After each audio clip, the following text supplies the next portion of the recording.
Ok, nós vamos lá para a nossa mensagem, que é direção divina.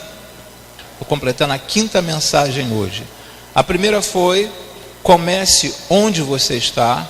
A segunda mensagem: veja os sinais de pare. A terceira mensagem: permaneça na presença. A 4ª mensagem: avance para o destino. E hoje a nossa mensagem será: firme no propósito e vá. Firme no propósito e vá.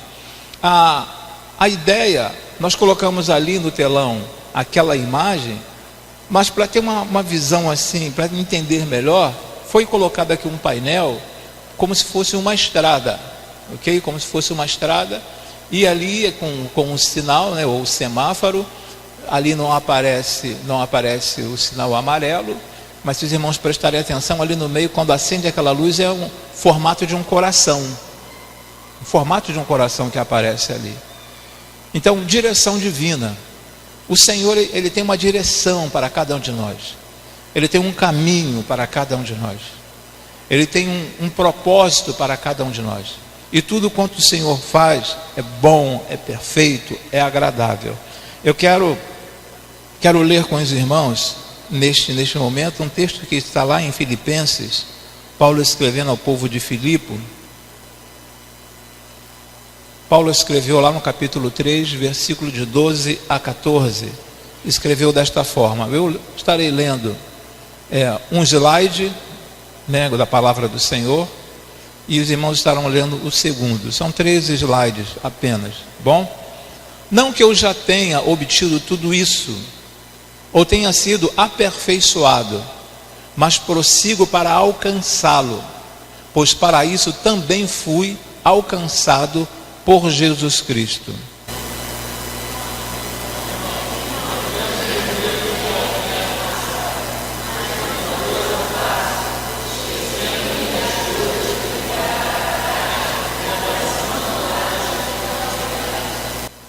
Prossigo para o alvo a fim de ganhar o prêmio do chamado celestial de Deus em Cristo Jesus. Somente até aqui, Filipenses capítulo 3, versículo de 12 a 14. Pai, nos encontramos mais uma vez diante da Tua palavra.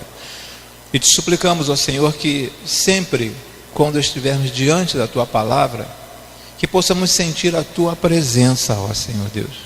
Que possamos sentir a Tua voz, ó Senhor Deus, a falar aos nossos ouvidos, ó Senhor. Muito obrigado, ó Pai querido, por este texto. Muito obrigado pelos Teus servos no passado, que escreveram cartas, livros, ó Senhor Deus, e essas mensagens chegassem até os nossos dias. Nós te agradecemos por tudo e te suplicamos mais uma vez que o Teu Espírito Santo seja o agente facilitador para a nossa mensagem, para o nosso estudo, para a nossa conversa nesta noite. Te agradecemos e te suplicamos em o nome e por amor de Cristo Jesus. Amém e amém, Senhor. Podes assentar, queridos.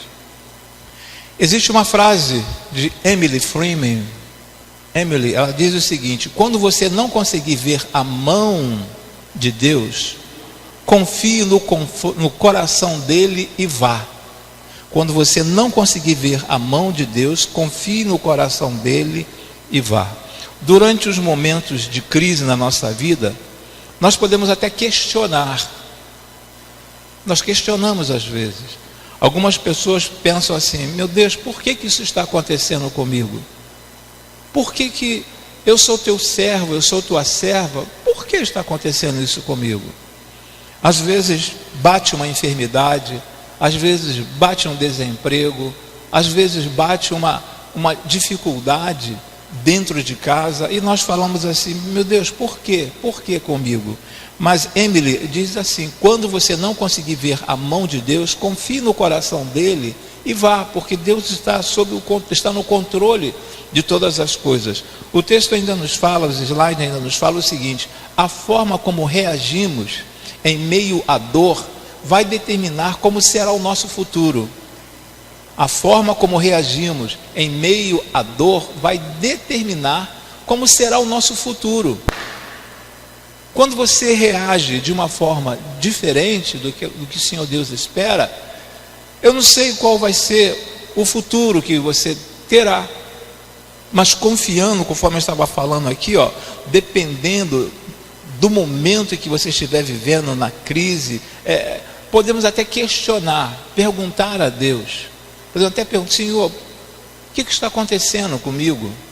Me mostre, Senhor. De repente tem alguma coisa que eu preciso acertar. De repente é uma prova que o Senhor está colocando diante de mim. Porque nem tudo que acontece de ruim na nossa vida são coisas assim do inimigo. Às vezes Deus permite que alguma coisa aconteça para nos provar, para ver como nós estamos diante dele. Então a forma como reagimos em meio à dor vai determinar como será o nosso futuro. Deus, às vezes nós perguntamos: Deus, você está aí? Às vezes nós perguntamos: Deus, você está aí? Será que estás vendo o que está acontecendo na minha vida? Às vezes nós perguntamos se Deus está ali. Deus, você é real? Às vezes bate um questionamento em algumas pessoas, e alguns chegam até a dizer o seguinte: tantos males têm ocorrido na face da terra, como que Deus permite que tanta coisa ruim aconteça na face da terra? Se o mal existe, será que Deus é real? Algumas pessoas questionam a respeito disso. Uma outra pergunta que geralmente as pessoas fazem a si próprio: Deus, você é realmente bom para mim? Deus, você realmente é bom para mim? Nós estamos com um é membro da igreja e a outra pessoa é a mãe da irmã Janeide, que não é membro da igreja. Mas às vezes bate. Eu conversei com a irmã Janeide agora à tarde, ela estava chorando. Conversei por telefone com ela estava chorando. Mas ela não falou, não utilizou essa expressão: você é realmente bom para mim. Mas às vezes nós paramos e ficamos pensando: por que está acontecendo isso comigo? Por que Deus está permitindo que isso ocorra? Pode ser alguma coisa de errado que estejamos fazendo. Pode ser alguma coisa com a ação permissiva de Deus, que nada acontece em nossa vida ou em nossas vidas que não seja com a ação permissiva de Deus. Permissiva de Deus. E também pode ser uma situação em que Deus está querendo ver até que ponto, até que nível vai a sua fé. Até que ponto vai a sua fé? A situação de Jó é bem clara, né? Todos conhecem a situação de Jó. O conflito, a dificuldade que Jó passou. Não somente Jó, às vezes nós falamos muito a respeito de Jó, mas Davi passou por muitas dificuldades, por grandes dificuldades, a ponto do próprio filho querer usurpar o trono, tirar o trono do próprio pai. Então veja a dificuldade. E às vezes algumas pessoas se questionam: Deus, você é realmente bom para mim? Uma outra pergunta: Deus, você se envolve comigo? Você se envolve comigo? Será que você está sempre ao meu lado, nos momentos mais difíceis, nos momentos que eu tanto precisei, no momento que eu mais necessitei da sua presença? Será que você se importa? Você se envolve comigo? Você está junto a mim? Se a palavra nos fala que Jesus nos salvou, que o Espírito Santo de Deus está e habita dentro de cada um de nós, será por que essas coisas estão acontecendo? Às vezes nós questionamos, irmãos. Nós questionamos. Uma outra pergunta: Deus, pelo menos você se importa com a minha dor? Pelo menos se importa com a minha dor? Quantas pessoas nos hospitais estão ali e são evangélicos? São evangélicos. Na semana passada, na sexta-feira, eu estava lá no hospital de Saracuruna e entrei numa sala errada. Eu creio até que eu já falei isso aqui aos irmãos. Entrei, em vez de entrar na sala amarela, entrei na sala verde. E assim que eu coloquei o pé na sala verde, um jovem já olhou, já gritou logo: pastor, pastor. Ele viu o crachá no peito: pastor, pastor, pastor, ora aqui por mim, pastor, ora por mim. E eu fiz a pergunta a ele: você crê nesse Deus maravilhoso? Ele falou: eu creio, mas eu só não entendo o porquê eu estou aqui há tanto tempo. o porquê que eu estou aqui nesse hospital há tanto tempo. Eu falei assim, quem sabe Deus tem um propósito na sua vida. Às vezes nós não entendemos qual é o propósito de Deus. Pode ser até por intermédio de uma enfermidade. Deus te leva até um hospital. Pode ser para puxar o freio de mão, porque às vezes nós estamos indo rápido demais. E Ele sabe do nosso limite. Mas também Deus pode levar você a um hospital para que você possa evangelizar outras pessoas. Se você não evangeliza aquela pessoa que está ao seu lado, de repente a pessoa que vai te visitar, ou então que está te acompanhando, poderá evangelizar aquela pessoa. Então, Deus, pelo menos você se importa com a minha dor. Lógico que Deus se importa com a sua dor. Deus se importa com a sua dor. Nesse outro slide, nós vemos que, aliás, quando fala em questionamento, um dos 12 do Senhor Jesus, ele questionou. Quando falaram assim, olha, o mestre esteve entre nós. Um falou assim, eu não creio nisso, porque ele não estava junto. Tomé não estava junto. Se ele estivesse junto, ele teria visto o Senhor Jesus. Mas a incredulidade de Tomé fez com que ele falasse, olha, eu só vou acreditar se eu tocar na ferida dele. Mas aí, irmãos, podem pensar assim, mas será que Tomé viveu nesta incredulidade durante o restante da sua vida? Não. Tomé, ele teve a sua vida transformada, e quem lê a história, pesquisar a respeito de Tomé, vai ver que ele fez grandes coisas, grandes obras, porque ele não permaneceu na incredulidade. Às vezes a incredulidade nos leva a ter uma certa desconfiança. Será que isso realmente é de Deus ou não é? Às vezes, quando surge alguma coisa boa ou magnífica diante de nós, com uma certa facilidade, alguns falam assim, opa, é de Deus. Mas temos que parar para analisar, será que verdadeiramente é de Deus? E orarmos, Senhor, se é da tua parte, confirme, me confirme. Então Tomé foi um dos 12 que ficou em dúvida também. Com isso eu quero dizer que, de repente, você, eu, cada um de nós, podemos, em determinado momento, indagar a Deus a respeito de algumas circunstâncias. Podemos parar e perguntar a Deus, Deus, está acontecendo algo comigo que está difícil de entender. Isso pode acontecer comigo, pode acontecer com cada um dos irmãos. Aconteceu com Tomé, que era apóstolo. E Tomé não enviou o currículo para Jesus, né? Enviou um currículo falando assim, olha, está aqui o meu currículo, eu quero ser apóstolo. Não, o Senhor Jesus mesmo que chamou Tomé. Jesus chamou Tomé. Então, se aconteceu com Tomé, também pode acontecer com cada um de nós. É muito importante você conversar com ele, expor seu coração, suas dúvidas, seus medos, suas tristezas. Às vezes nós conversamos com algum membro da igreja, falamos com algum membro da igreja, com algum cristão, e as pessoas falam assim, convidamos para orar, e a pessoa fala assim, eu não sei orar. A oração nada mais é que uma conversa com Deus. E nessa conversa com Deus, nós precisamos ser o mais objetivo possível, o mais simples possível.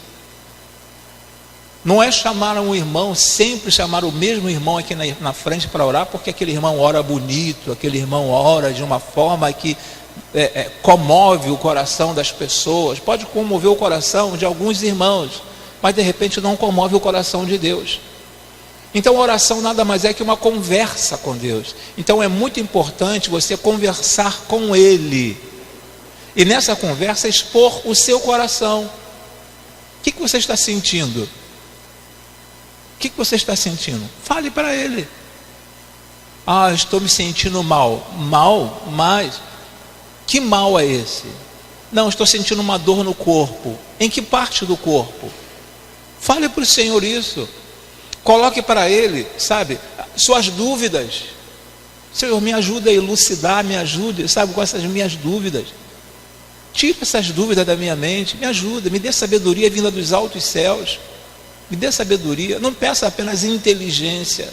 Se você pedir inteligência, você vai lá no pessoal antigamente chamava de pai dos burros, mas burro não procura dicionário, somente as pessoas inteligentes.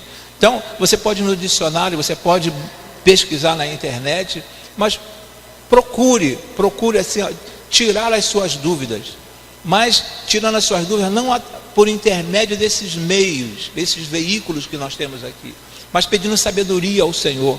Quando estiver orando, fala: Senhor, me ajude, porque eu estou um tanto quanto confuso. Peça orientação a Ele. Seus medos, quais são os seus medos? Nós temos medos, fobias, nós temos fobias. Qualquer um aqui tem medo de alguma coisa. Tem pessoas que têm medo de andar de elevador. Um dia desse eu estava conversando com a irmã, que ela está para viajar, membro da nossa igreja. Ela falou assim: pastor, eu nunca andei de avião, e eu tenho um medo tremendo de andar de avião. A irmã já andou? Não, nunca andei de avião, mas tenho medo de andar de avião. Eu falei com ela o seguinte: o avião é o segundo meio de transporte no mundo mais seguro. Segundo meio de transporte no mundo mais seguro. Aí ela falou assim: e qual é o primeiro? Eu falei: o elevador. Isso é constatado. O meio mais seguro de transporte no mundo é o elevador. E ela falou assim: eu nunca entro no elevador. Ela tem medo. Eu me sinto trancada, me vejo trancada naquele negócio. Eu tenho medo dele parar no meio do caminho. Eu tenho medo de ficar preso naquilo ali. Então cada um de nós temos medo de alguma coisa. Tem gente que tem medo de lagartixa, tem gente que tem medo de barata, tem gente que tem medo de rato. Nós temos medo e precisamos colocar esses medos diante do Senhor. Eu não estou falando desses medos, né? Brincando aqui, falando sobre medo de barata, medo de rato, de lagartixa. Não. Mas alguns medos que você tem, alguma coisa que te aflige, o amanhã. De repente você tem um medo do amanhã. O que vai ser o amanhã? Como será o amanhã? Você tem medo de alguma coisa? Meu Deus, eu não sei o que vai acontecer amanhã. Eu estou apreensivo em relação ao dia de amanhã, quanto ao dia de amanhã. Coloque diante do Senhor. E coloque diante dele também as suas tristezas. Coloque as suas tristezas diante dele. Se fosse perguntar aqui, há quanto tempo você não chora diante do Senhor? Você e Deus, você conversando com Deus, você chorar diante do Senhor. Coloque as suas tristezas diante dele. Todos nós, se não formos todos nós, pelo menos 80% dos que estão aqui presentes nesta noite, nós sentimos alguma tristeza, alguma coisa aperta dentro de nós, o nosso peito, e nós sentimos algumas tristezas, e essas tristezas nós precisamos compartilhar com alguém e compartilhar com Deus também. Eu preciso colocar para Deus, embora Ele saiba, embora Ele tenha conhecimento, mas eu preciso compartilhar com Deus das minhas tristezas. Ou será que o Senhor Deus não sabia da situação de Jesus ali na cruz? E principalmente quando Ele fala: Pai, se for possível, passe de mim este cálice. Será que Ele não sabia da dificuldade que Jesus estava sentindo naquele momento? Ele sabia perfeitamente. Da mesma forma que Ele sabe das suas tristezas. Tristeza em relação a quê? Eu não sei, mas de repente você tem aí alguma tristeza dentro de você. Compartilhe com Deus, coloque diante dele. Em João capítulo 16, versículo de número 33, a palavra nos diz assim: eu lhes disse estas coisas para que em mim vocês tenham paz. Neste mundo vocês terão aflições, contudo tenham ânimo. Eu venci o mundo. No mundo tereis aflições, mas creia, eu venci o mundo. Palavras do Senhor Jesus. Por isso que o tema dessa mensagem: firme no propósito e vá. Qual o propósito que está no seu coração? Existe um propósito no teu coração? Eu não sei qual é o propósito, mas firme nesse propósito e vá. Não fique parado, não fique estagnado. Firme nesse propósito e vá. Mesmo que você não consiga na primeira vez, na primeira tentativa você não consiga, vai a segunda vez, tenta a terceira vez, tenta a quarta vez, a quinta, mas tente, mas vá, não fique parado. Eu não consegui, então eu vou parar. Quantas mães Quantas mulheres casadas, elas tentam um primeiro filho, não conseguem. Tentam mais uma vez, tenta pela segunda vez, não consegue. Tenta pela terceira vez, não consegue. A criança começa até a tomar uma forma, mas há um aborto ali e a mãe não consegue. Eu conheço uma esposa de pastor que a doutora falou para ela o seguinte: você nunca vai conseguir engravidar. Você tem um útero de criança, você não vai conseguir engravidar.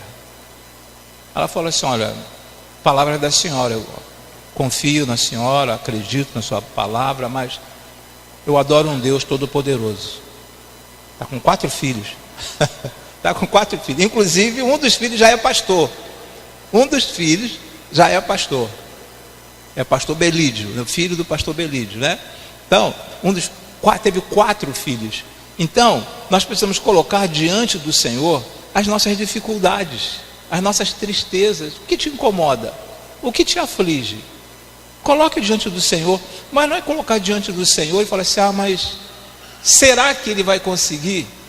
Será que eu vou conseguir? Pai, se for da tua vontade, sendo da tua vontade, eu vou conseguir em um nome por amor de Jesus. Conseguirei em nome por amor de Jesus. Irmão, já estou orando há tanto tempo que eu nem sei mais se Deus vai ouvir a minha oração. Nem sei se Deus já ouviu a minha oração e não quis responder. Mas firme no propósito e vá, irmão. Neste outro slide a gente fala assim: creia nestas 2 verdades da palavra. Creia nestas 2 verdades da palavra. Quais são as 2 palavras da verdade? Aí os irmãos têm aí um espaço a ser preenchido. A presença de Jesus está com você. A presença de Jesus está com você.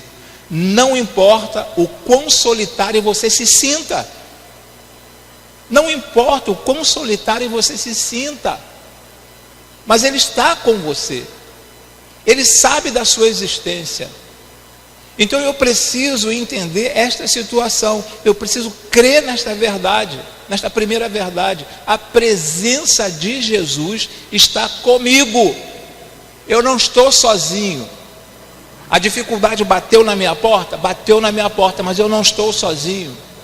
O problema entrou pelas minhas portas, mas eu não estou sozinho. Eu estou com Cristo. Ele está comigo.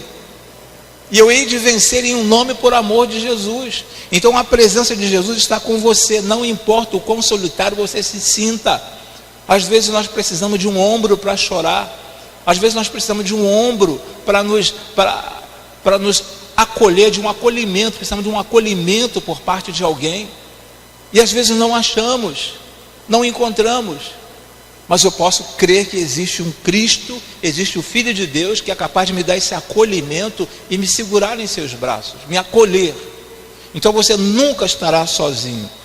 Essa é a primeira verdade. O Salmo 46, versículo 1 e 2 nos fala desta forma: Deus é o nosso refúgio e a nossa fortaleza, auxílio sempre presente na adversidade. Por isso não temeremos, embora a terra trema e os montes afundem no coração do mar. Deus é o nosso refúgio e a nossa fortaleza.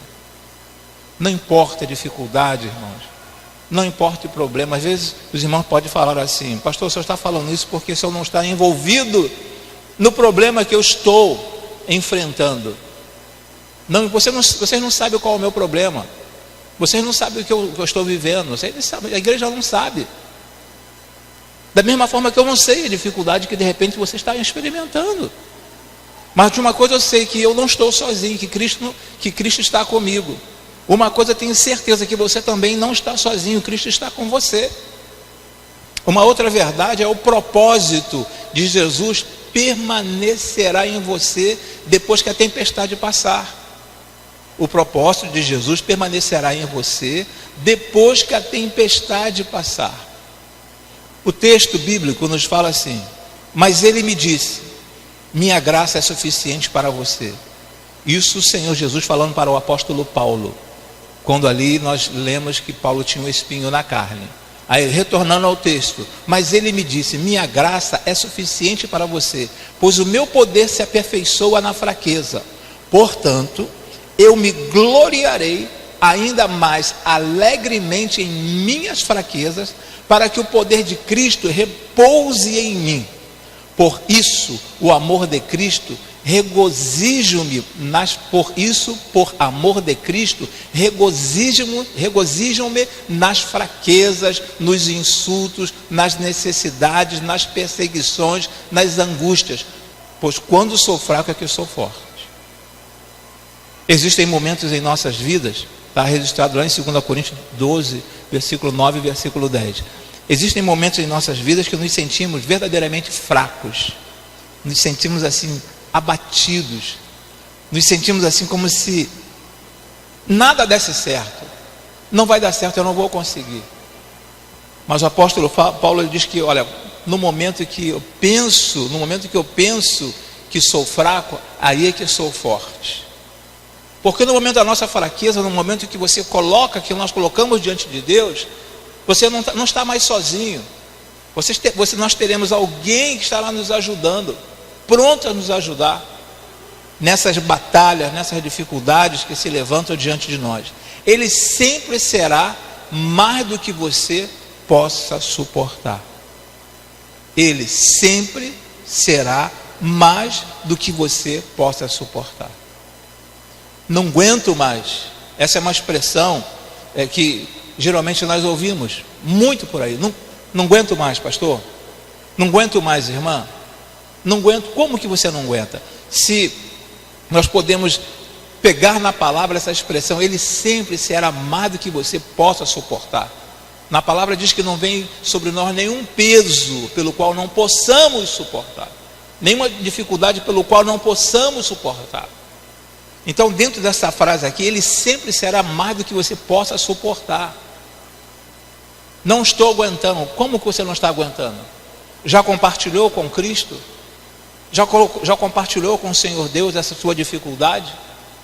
Se ainda não compartilhou, então você não pode dizer que não está suportando, não está aguentando, mas não tem mais o que fazer. Não tem mais o que fazer. Uma outra situação. Para você afirmar no propósito e seguir sob a direção divina, o que eu preciso fazer para me firmar no propósito e seguir sob a direção divina? Aí nós vamos começar a preencher. O número 1 nos diz o seguinte: mantenha sua mente longe da acomodação. Mantenha sua mente longe da acomodação. Quando você está no barco com Jesus, não significa que ele não vai balançar, mas significa que ele não irá afundar. Significa que ele não irá afundar. Então mantenha sua mente longe da acomodação. Procure alguma coisa para fazer. Mas procurar alguma coisa para fazer no sentido de estar buscando a presença do Senhor. Isso quando eu estou assim, buscando um propósito. Quando eu quero um propósito para a minha vida.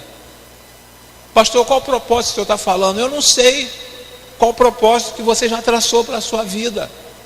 Mas de uma coisa eu sei, firme nesse propósito e vá. Mas para que você possa ir, você tem que sair da situação da inércia. Você tem que ter uma atitude. Você tem que fazer alguma coisa. Mantenha sua mente longe da acomodação. Longe da acomodação. Quantos preguiçosos mentais nós conhecemos? Quantas pessoas que não gostam de pensar? E quando eu paro nessa situação e eu não quero pensar e permito que outras pessoas pensem por mim, eu me torno massa de manobra. Ah, fulano está fazendo, eu vou fazer também. Eu não paro para analisar. Opa, peraí. Isso aqui não está correto. Mas por quê? Porque eu estou com a mente acomodada. E de repente me deixo levar pela situação, pelo momento. Então mantenha a sua mente longe da acomodação. Se eu tenho um propósito, se eu quero estar firme nesse propósito, se eu quero continuar nesse propósito, eu tenho que observar o que está acontecendo ao meu redor. E não me deixar levar pela multidão. Eu tenho que parar, analisar e ver se aquilo ali está certo ou se está errado. O texto nos diz ainda assim, não que eu já tenha obtido tudo isso, ou tenha sido aperfeiçoado, mas prossigo para alcançá-lo. Olha o que o apóstolo está falando. Prossigo, mas prossigo para alcançá-lo, pois para isso também fui alcançado por Cristo. Também por isso fui alcançado por Cristo. Paulo está falando, olha, eu prossigo, sabe, eu não vou ficar parado. Não vou ficar parado. E os irmãos, lógico que já leram o livro de Atos, sabe de quantas prisões Paulo passou. Nas 3 viagens missionárias que Paulo fez, não foram viagens tranquilas, que ele não passou por nenhum tipo de dificuldade. Irmãos sabem perfeitamente do naufrágio que ele sofreu quando estava sendo levado preso. Sabem perfeitamente disso. Falaram que ele ia morrer, mas ele não morreu afogado. Falaram que ele ia morrer porque foi picado por uma víbora, ele não morreu. Tinha um propósito, ele tinha um propósito. A segunda situação, dentro desse critério para firmar no propósito e ir, mantenha sua mente afastada do orgulho. Mantenha sua mente afastada do orgulho. Às vezes deparamos com, acreditam que sabe mais do que Deus. Às vezes deparamos com pessoas que pensam, imaginam que sabe mais do que Deus. Não, esse negócio não é desse jeito que a Bíblia está falando, não. A Bíblia está falando, mas não é bem assim. A Bíblia está mencionando esse fato, mas isso não é assim, não. Não é assim, não, porque o que eu aprendi totalmente diferente. Então mantenha sua mente afastada do orgulho. E para mim poder manter a minha mente afastada do orgulho, eu preciso ser humilde, ser sempre um aprendiz, ser sempre um discípulo do Senhor Jesus, estar sempre em construção, sendo construído pelo Senhor, ser ensinável.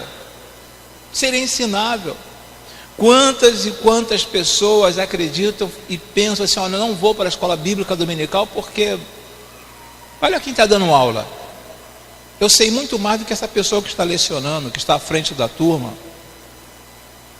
Você não vê nenhuma humildade, não vê um espírito ensinável naquela pessoa.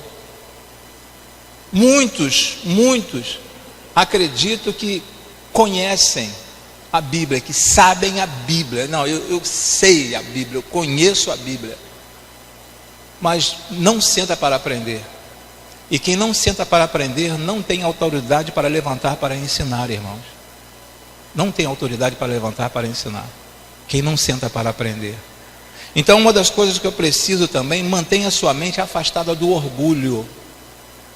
Eu sempre estarei aprendendo. Sempre estarei aprendendo. Esta tem que ser uma frase constante em nossas vidas. Sempre haverá algo para que eu possa aprender. Observe na oficina de carro. Houve um tempo que só mexia no giglê, né? No giglê do carburador. No carburador. Hoje em dia eles levam um computador para dentro do seu carro, instalam ali aquele aparelho para descobrir onde está o defeito. Mas será que ele não passou por um curso, por um treinamento? Passou por um treinamento para poder manusear aquele equipamento. E olha que é caro, hein? Olha que é caro. Só para instalar aquele aparelho no teu carro para descobrir onde está o defeito, em determinados lugares é R$100. Só para descobrir onde está o defeito. Não é para consertar, só para colocar ali o aparelho para descobrir onde está. Então, para que essas pessoas possam manusear esses equipamentos, eles tiveram que sentar e aprender. E por vezes, muitos cristãos não querem aprender, não querem participar de uma escola bíblica dominical, não querem estar num culto de quarta-feira. Acham que já sabe o suficiente. Não preciso. Eu utilizei uma frase no domingo, eu não sei se os irmãos entenderam. ou entenderam, mas ficaram um tanto quanto em dúvida, quando eu falei assim: nós não estamos aqui para adorar ao Senhor, nós estamos aqui porque o adoramos. Adorar ao Senhor nós adoramos em qualquer lugar, em qualquer lugar, em qualquer lugar, inclusive aqui, adoração ao Senhor é em qualquer lugar, inclusive aqui. Não estou aqui porque eu adoro o Senhor, não estou aqui para adorar ao Senhor, estou aqui porque eu o adoro. Mantenha sua mente afastada do orgulho. Irmãos, não penso que eu mesmo já o tenha alcançado. Palavra do apóstolo Paulo. Irmãos, não penso que eu mesmo já o tenha alcançado. A terceira situação que nós encontramos, ou deparamos aqui dentro desse propósito, firme nesse propósito e vá, tenha o seu passado bem resolvido. Tenha o seu passado bem resolvido. E no versículo de número 13 fala assim: mas uma coisa faço, esquecendo-me das coisas que ficaram para trás. Olha o que o apóstolo Paulo está falando. Esquecendo-me das coisas que ficaram para trás. Pastor, não tem como esquecer as coisas que ficaram para trás. Por que não tem? Se você ficar preso sempre ao passado, você não chegará a lugar algum. Nós não chegaremos a nenhum lugar. Então tenha o seu passado bem resolvido. O que é ter um passado bem resolvido? Deixa eu exemplificar com um jogo de futebol. Nós temos o primeiro tempo. O time entrou em campo, está jogando, está perdendo, está empatando, eu não sei. Então ele sai dali para o intervalo, vai para o vestiário. 15 minutos. Ali o técnico vai falar para eles o que está acontecendo, as mudanças que precisam ser feitas dentro de campo. No segundo tempo, já é um outro time. Já surge, dentro do vestiário já sabe as mudanças, as alterações que ele terá que fazer. Então, eu preciso resolver aqui, neste meio. Qualquer situação, qualquer problema. Se eu sair daqui sem resolver, sem estar resolvido aqui nesse ponto, eu vou chegar aqui com um problema que estava lá, com um problema que ficou lá, porque eu não resolvi o problema aqui neste meio. A arte de mudar o jogo no segundo tempo é o título de um livro. A arte de mudar o jogo no segundo tempo. Então, tenha o seu passado bem resolvido. Teve um problema lá atrás? Tive um problema aqui atrás. Então vou tentar equacionar, vou tentar resolver esse problema aqui para prosseguir. Não adianta, as pessoas às vezes têm algum trauma, têm alguma situação que não foi trabalhada aqui no passado e perguntam: e aí, como é que você está? Estou bem. E de repente não está bem, porque a situação não ficou bem resolvida. Ela só postergou, ela só adiou aquela situação, ela só anulou aquela situação e levou aquela situação um pouco mais adiante, levou mais para frente aquela situação. O problema veio junto. É igual nós homens casados, não sei quantos aqui já ouviram essa expressão: está pensando que eu me esqueci? Está pensando que eu me esqueci? Pensando que eu esqueci, melhor dizendo? Pensando que eu esqueci. Às vezes algo que nós fizemos há 3 anos atrás, há 5 anos atrás, há 10 anos atrás, elas vão assim: está pensando que eu esqueci? Não esqueci, não. Aí tu falou: e o quê? Aí ela vem assim, com minúcias, me falando tudinho. Mas por que agora, depois de 10 anos, ela chega para você e fala: está pensando que eu esqueci? Porque não foi bem tratado aqui atrás. Se fosse tratado aqui atrás, aqui na frente, ela não falaria isso, porque foi tratado aqui atrás. Houve um acerto, houve um conserto aqui atrás. Então nós precisamos, que o apóstolo está falando: mas uma coisa faço, esquecendo-me das coisas que ficaram para trás. Então tenha o seu passado bem resolvido. O que você fez no passado não importa, irmãos. É o normal, nós ouvimos as pessoas falarem por aí: bebia pra caramba, era bandido, agora é pastor. 2 Coríntios 5,17 nos diz o quê? Que aquele que está em Cristo nova criatura é. As coisas velhas se passaram e eis que tudo se fez novo. Já pensou se ficar lembrando assim, quando eu era solteiro, eu não posso ser um cristão, não posso ser diácono, não posso ser um pastor, porque eu fiz muitas coisas erradas lá atrás, muitas coisas. Irmão, já ficou para trás, e Deus não leva em conta o tempo da ignorância. Deus não leva em conta o tempo da ignorância. Eu tenho que ser uma pessoa bem resolvida. Opa, resolvi meu problema, então vou dar um novo passo. Então nesse novo passo, Deus estará te ajudando, me ajudando. A quarta situação: mantenha a mente focada no progresso. Mantenha a mente focada no progresso. Eu conheço uma pessoa que ela abria a barraca, tinha uma barraca, abria a barraca, 10 horas da manhã. A pessoa não tinha outra fonte de renda, abria a barraca às 10 horas da manhã. E faltava muita luz, né? Na região que aquela pessoa morava. Mora ainda. Então ela vendia 3 caixas de fósforo, um pacote de vela, e aí fazia de repente R$20 no dia. Aí achava que aquilo já era o suficiente. Mas por que você não investe mais aí na tua barraca? Bota outras coisas aí para poder vender. Não. Aqui falta muita luz, eu vou vender vela e vender fósforo. Vender vela e fósforo. Não pensa alto. Comece pequeno, mas pense alto. Tem uma visão de progresso. Falei sobre o dono da Walmart. Falei semana passada sobre o dono da Walmart. Como que aquele homem começou. Sobre outros empresários. Como que eles iniciaram a sua vida, a sua jornada. Como que eles começaram.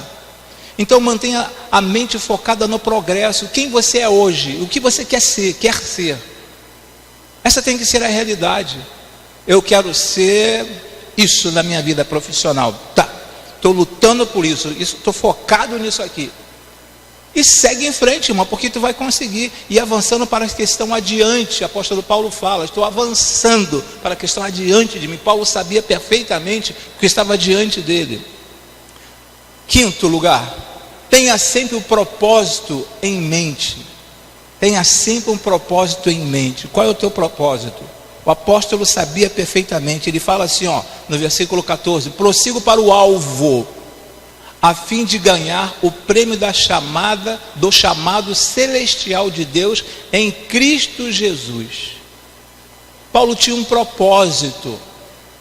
Paulo queria evangelizar. Paulo ele era um construtor de igreja. Ele conseguia organizar igreja. Ele, era um apóstolo no sentido lato da palavra. Ele era um apóstolo mesmo. Então tenha sempre o propósito em mente. Qual é o teu propósito? Qual o teu propósito? Esperar que amanhã dia 31, depois da manhã dia 1º, e não tem nenhum propósito. Nenhum propósito. Quem trabalha em empresa, trabalha por produção, procure superar a sua produção. Não procure apenas bater a meta estabelecida pela sua empresa. Não procure bater a meta estabelecida da sua empresa. Procure ir além da meta estabelecida pela sua empresa. Tem um propósito. Por que você tem que ir além da meta estabelecida? Porque alguém está observando você. Alguém está vendo o que você está fazendo. E quando nos esforçamos, as pessoas vão observando o que nós estamos fazendo. Você está fazendo aqui porque você quer crescer, você quer avançar na empresa. Mas tem sempre alguém a te observar.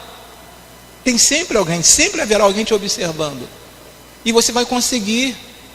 Agora, se eu não tenho propósito, não tenho propósito. Não, eu tenho que estudar hoje porque amanhã tem prova. Eu tenho que estudar hoje porque amanhã tem prova. Não tenho interesse em aprender, verdadeiramente aprender, saber aquilo que vai estar lá falando, aquilo que estará escrevendo ali naquela redação, ter um conteúdo, ter um fundamento.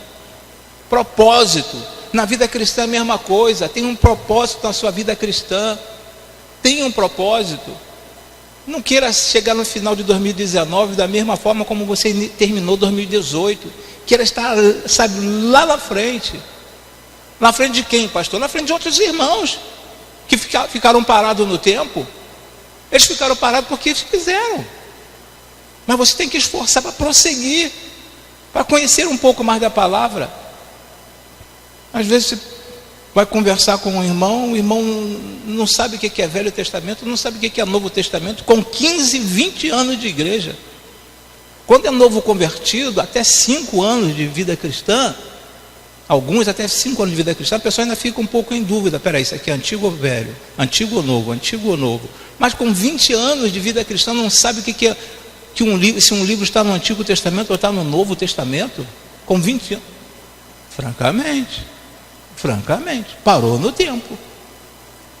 Aí desponta um adolescente, quem encontrar o livro tal, levanta um adolescente ou um junior, pá, e lê, você fica assustado. O pastor deu para ele o versículo. O pastor nada. Porque se esforça, está querendo aprender, está querendo conhecer um pouco mais de Deus, da palavra de Deus. Nesse próximo slide nos diz o seguinte, já fechando. Na jornada cristã, como termina, é como de fato conta. Na jornada cristã, como termina, é como de fato conta. Já aqui, em outro texto para nós preenchermos, no final, o que vai te manter na corrida é a intimidade com Jesus. No final, o que vai te manter na corrida é a intimidade com Jesus. Qual a intimidade que você tem com Jesus? Qual a intimidade que eu tenho com Jesus? Em João 14, versículo 8, nos diz assim, disse-lhe Jesus: Filipe, há tanto tempo estou convosco e não me tens conhecido. Olha só, um puxão de orelha sutil que Jesus deu em Filipe. Disse-lhe Jesus: Filipe, há tanto tempo estou convosco e não me tens conhecido. Então, dentro dessa ideia aqui de intimidade, de buscar um conhecimento com o Senhor, aí outro versículo nos diz: mas em todas estas coisas somos mais do que vencedores, por meio daquele que nos amou, pois estou convencido de que nem morte, nem vida, nem anjos, nem demônios, nem o presente, nem o futuro, nem quaisquer poderes, nem altura, nem profundidade, nem qualquer outra coisa na criação será capaz de nos separar do amor de Deus que está em Cristo Jesus, nosso Senhor. Nada tem condições de nos separar. Nada tem condições de nos separar do amor de Deus em nossas vidas. Então eu espero que você possa, se mantenha firme no teu propósito. Qual o teu propósito? Propósito só de ser membro de igreja? Ótimo de ser membro de igreja. Mas vai mais além, vai mais profundo, vai mais a fundo. Pesquise mais, sabe? Busque mais. Porque cada vez que você vai garimpando, você vai encontrando coisas preciosas, coisas boas. Ficando só na superfície, você não vai encontrar coisas boas. Então mergulhe fundo na palavra do Senhor. Mergulhe fundo nessa intimidade com o Senhor. Mergulhe fundo nesse seu propósito e vá. Não fique parado. Vá. Amém, irmãos?